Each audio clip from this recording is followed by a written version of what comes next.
Hoje eu vou mostrar para vocês como fazer o cálculo dos flying geese para eles se encaixarem na medida que vocês quiserem. É super simples, basta seguir sempre a mesma regra e você fica livre para utilizar os seus flying geese nos projetos que quiser. Então vamos lá! Para fazer os gansos um a um, nós vamos precisar sempre de um retângulo e 2 quadrados. E a regra é a seguinte: na medida do retângulo, a largura tem sempre que ser igual a 2 vezes a altura. Sempre. Ou seja, se eu quero que o meu flying geese tenha 4 de largura, obrigatoriamente ele vai ter que ter 2 de altura. Depois que você decidiu a largura final do seu flying geese, você vai ter que adicionar a essa medida 2 vezes a margem de costura que você utiliza. Ou seja, se você quer que o seu bloco tenha 4 por 2, o seu retângulo inicial vai ser sempre 4 mais 2 vezes a margem por 2 mais 2 vezes a margem. Ou seja, como eu trabalho com polegadas, eu uso a margem de 1/4 de polegada.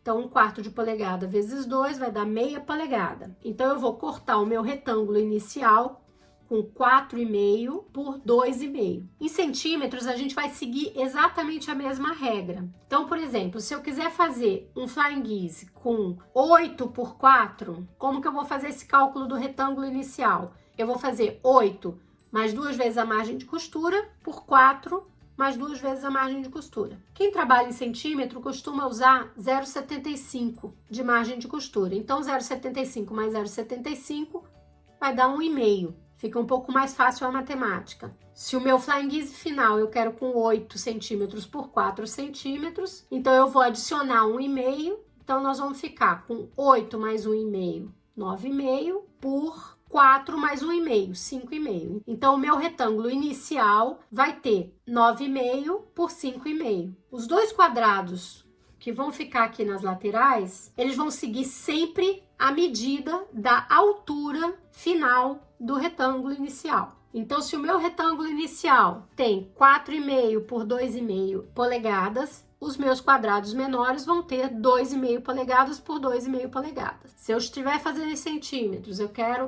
8 centímetros por 4 centímetros. Coloquei a margem de costura, ficou 9,5 por 5,5. Os meus 2 quadrados vão ter 5,5 por 5,5. E como que a gente faz o flying geese com esse método? Basta a gente fazer um risco nas 2 diagonais dos 2 quadrados, posicionar o primeiro quadrado aqui de um lado, aí nós vamos lá na máquina e vamos passar uma costura aqui.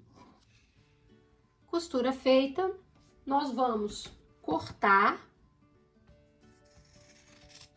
deixando sempre uma margem de costura. Vamos levar lá no ferro e vamos abrir assim.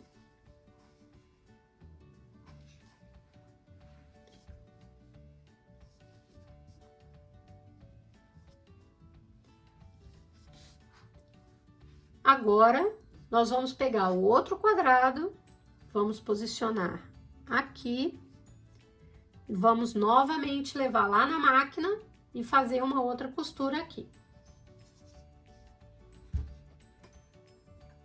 Fui lá, fiz a minha outra costura, vou lá no ferro de novo e eu vou abrir aqui. E o nosso flying geese está pronto. E é importante que a gente verifique e confirme que aqui nesse espacinho entre o ápice do triângulo e o final do nosso bloco tenha a margem de costura que a gente colocou. No meu caso, a margem de costura foi de 1/4 de polegada. Temos exatamente 1/4 de polegada, do ápice do nosso triângulo até o final.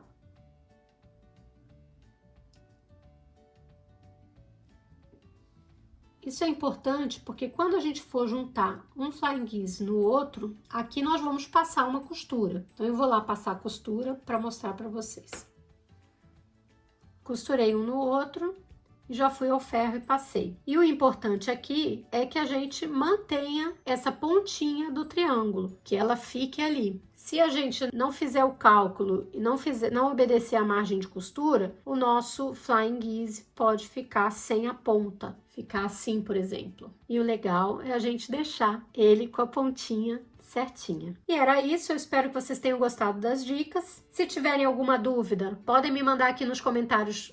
E não esquece de dar um like, se inscrever no canal se você ainda não é inscrito e ativar o sininho. Até o próximo vídeo. Tchau, tchau!